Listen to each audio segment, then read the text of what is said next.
In this lecture, we will add the public subnet network security group we created in the previous lecture to our public subnet in AZ1 and AZ2.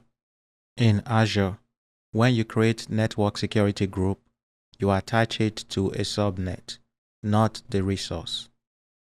To attach the network security group to our subnet, in the search box, type virtual networks.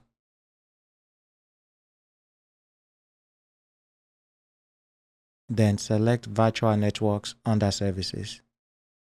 On this page, select your VNet, and in the left menu, select subnets. Then select your public AZ1 subnet. In the subnet settings, scroll down.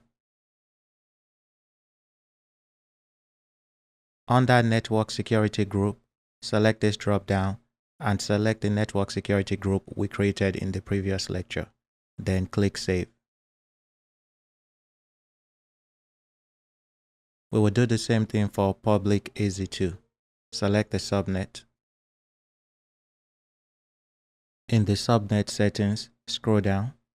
Under Network Security Group, select this drop-down and select your network security group. Then click Save. There you go. We have successfully associated the public subnet AZ1 and AZ2 with the network security group we created in the previous lecture. If you look under security group, you will see that these subnets are associated with the public subnet network security group. This is all we need to do in this lecture. If you have any questions or there's any part you don't understand, please leave your comments below.